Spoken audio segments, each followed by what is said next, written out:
এই জন্য আপনাদের কাছে দোয়া চাই, আপনারা আমাদের জন্য দোয়া করবেন, আপনাদের জন্য দোয়া করি। এই মাদ্রাসা থাকবে চিরকাল, এই কোরআনের বাতি এই জায়গা থেকে ছড়াইবে, এই কোরআনের তেলাওয়াত সারা বিশ্বে ছড়াইবে। কে কে জানে হাত জায়গায় দেখাই দেন আমার মাওলাকে রাজি ইনশাআল্লাহ। নারায়ে তাকবীর, নারায়ে তাকবীর। ইনশাআল্লাহ আপনাদের কাছে দোয়া চাই। একেবারে যখন রাস্তা দিয়ে যাইতেছে আল্লাহ আল্লাহ আল্লাহ নামের জিকির করতেছে, এক হিন্দু লোক বলতেছে দেখ হুজুরের গাড়ি পাগল হয়ে গেছে। কি হয়ে গেছে? পাগল হয়ে গেছে। খাদেম বলতেছে হুজুর ওই হিন্দু লোক আপনাকে বলছে পাগল হয়ে গেছে। আলহামদুলিল্লাহ আলহামদুলিল্লাহ। আমাকে যদি কই থেকে আগে ধরে লই, আগে কি ধরে লই আলহামদুলিল্লাহ। এত বছর পরে আল্লাহ আমারে যে কবুল করছে, নবীর হাদিসের সাথে মিশছে, আমার তো কপাল খুব ভালো।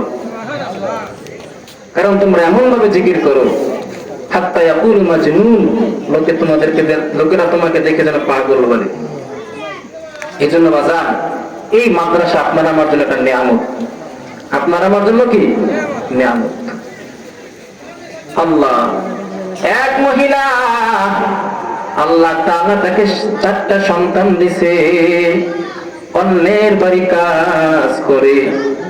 তার একটাই নিয়াত, দুনিয়াতে আমি কয়দিন বাঁচবো, এই দুনিয়াতে আমি কয়দিন বাঁচবো, এই দুনিয়াতে চিরকাল থাকার জায়গা না, আমার তো একদিন অন্ধকার কবরে যাইতে হবে।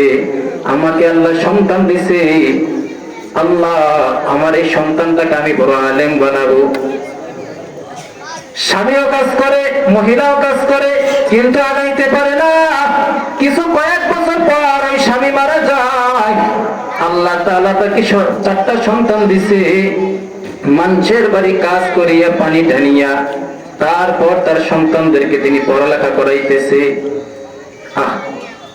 যখন বড় সন্তান বড় আলেম হয়ে গেছে, চাকরি করতেছে, কিন্তু তারপর 3 ভাই পড়ালেখা করে, একা খরচ দিয়ে চালাইতে পারে না। ওই মা অন্যের বাড়ি কাজ করিয়া করিয়া টাকা দেয়, ভাইরা পড়ালেখা, সন্তানেরা পড়ালেখা করে। একদিন হঠাৎ করিয়া বড় সন্তানকে ফোন দিয়া বলে, সন্তান আমার শরীরটা বেশি ভালো লাগে না, একটু কাছে আয়। কোনদিন তো তোদেরকে মাদ্রাসার পড়ালেখা বন্ধ করাইনি, করিয়া বাড়িতে আনি নাই। ও সন্তান তোর ভাইদেরকে একটু নিয়ে আয়, খবর দে, আমি মার শরীরটা জানি কেমন ভালো লাগে না। আরে আসিয়া দেখতেছে মা অসুস্থ হইয়া শুয়ে রয়েছে। বড় সন্তানকে বলতেছে, ও বড় সন্তান তুমি আমার ডান পাশে বসিয়া সূরা ইয়াসিন তেলাওয়াত করো। ও মেজ সন্তান তুমি আমার পার পাশে দাঁড়াইয়া বসিয়া তুমি সূরা মুলক তেলাওয়াত করো। ও আমার মেজ সন্তান তুমি আমার বাম পাশের পার পাশে বসিয়া, তুমি আমার পাজর পাশে বসিয়া তুমি সূরা ওয়াকিয়া আর রহমান তেলাওয়াত করো। ও ছোট সন্তান তুমি আমার বাম পাশে আয়। এর সন্তান সবাই কিন্তু একটা পর্যায়ে নিজে তোরে তেমন নিতে পারি নাই, তুই আমার এই পাশে আয়, আসি একটু বস। যখন কোরআন তেলাওয়াত শুরু করিয়া দিছে, হঠাৎ করে বড় সন্তান ছোট সন্তানের হাত ধরিয়া বলতেছে, ও সন্তান এই তোর ভাইদেরকে একটু দেখিয়ে রাখিস, আমার এই বাম পাশে তো আমার ছোট সন্তান তোর ভাইকে একটু দেখিয়ে রাখিস। আমি দেখতেছি আমার ঘরে মেহমান হাজির, এই দুনিয়াতে মনে হয় আমি আর থাকতে পারবো না।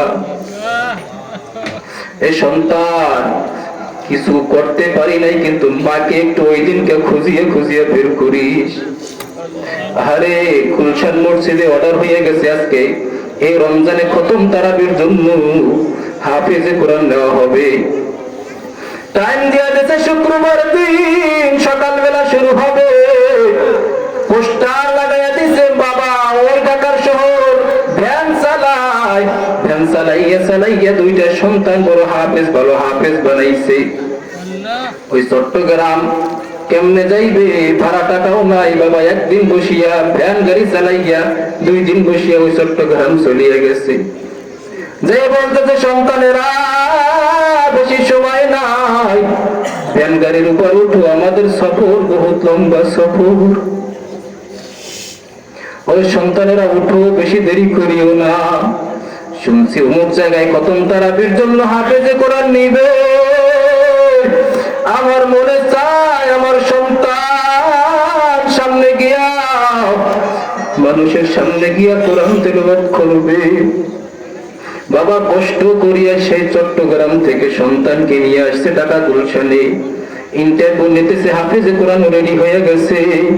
দরজা বন্ধ করিয়ে দিছে, বাইর পাই দিয়া বন্ধ করার পর নক দিছে। আপনারা কারা? আমি আসছি সন্তান নিয়ে ইন্টারভিউ দেওয়ানোর জন্য। সভাপতি সাহেব বলতেছে ইন্টারভিউ শেষ, মসজিদে দেখেন না দরজা বন্ধ হয়ে গেছে। পাশ থেকে ইমাম সাহেব বলতেছে ও সভাপতি সাহেব, মসজিদের দরজা কোনোদিন বন্ধ হয় না।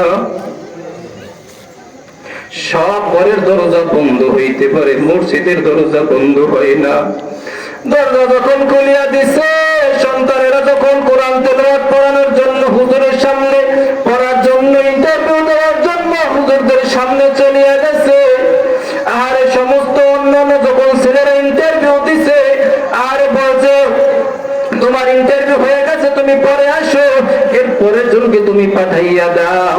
ওই 2 ভাই যখন কোরআন তেলাওয়াত শুরু করছে, সভাপতিও কান্দে, হুজুরও কান্দে, বলে এমন মধুর কোরআন তেলাওয়াত, এত মজা লাগে, এত মজা লাগে। আহারে তাদেরকে আর নিষেধ করে না বাবা, বন্ধ কর। আরে সিলেক্ট করিয়ে ফেলাইছে। সভাপতি সাহেব বলতেছে এই সন্তানেরা যদি মসজিদে না থাকে আমি সভাপতিও থাকবো না। এই সন্তানদেরকে খতম তারাবির জন্য রাখবো। ওই বাবা ভ্যান চালায়, ঢাকার শহর ভ্যান চালায়। আর আমার সন্তানের পিছনে আমি নামাজ পড়বো।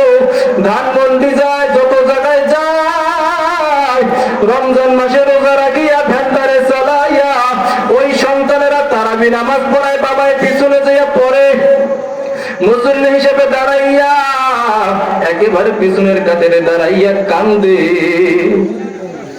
আরে সামনে যাবো, আমার সন্তান আমাকে দেখিয়া বাবাকে ডাক দিয়া সামনে নেবে। আমার শরীর থেকে তো ঘামের ঘেরান আসে না, গন্ধ আসে, আমি সামনে যাব না। পিছন দিক থেকে তারাবি পড়ি আবার চলে আসে। 27 রমজানে যখন হাফেজে কোরআনদেরকে বিদায় দিবে, এমন তো অবস্থায় সন্তানের হাফেজে কোরআনদেরকে যখন সামনে নিয়া হাদিয়া দেওয়ার সময় ফুলের মালা পরাইয়া দিছে, ছোট সন্তান দেখতেছে বাবা, দেখতেছে বাবা ওই খুঁটির কিনারায় বসিয়া গামছাটা চোখের লাগে লাগাইয়া পানি মুছতেছে আর কাঁদতেছে। ওই ছোট সন্তান দৌড় দিয়া বাবার গলাটাকে জড়াইয়া ধরছে, ধরিয়া বলতেছে বাবা তুমি এই জায়গায় আসছো, তুমি কেন পিছনে? বাবা তুমি সামনে আও, সামনে আও, সামনে আও। আরে বাবাকে যখন সামনে দিয়ে যায়, বাবার কান্দন থামে না, কান্দন থামে না। সভাপতি সাহেবকে বলতেছে মুসল্লিরা ডাক দিয়া, ও সভাপতি সাহেব এই যে লোকটাকে দেখতেছেন, এই লোকটাকে 30টা রমজান দেখছি এই হাফেজে কোরআনদের পিছনে দাঁড়াইয়া দাঁড়াইয়া নামাজ পড়ছে। ওই যে ভ্যান গাড়িটারে তালা মারিয়ে রাখিয়ে আসছে। ও ছাত্র ভাই, ও হাফেজে কোরআনের মাতা পিতারা, ছাত্র ভাই কারা আছো একটু দাঁড়াও, দাঁড়াও, দাঁড়াও। ও ছাত্র ভাই মাদ্রাসায় পড়ো কারা, একটু দাঁড়ায় দাও না, একটু দাঁড়াও, দাঁড়াও, আমার আল্লাহ দেখতেছে।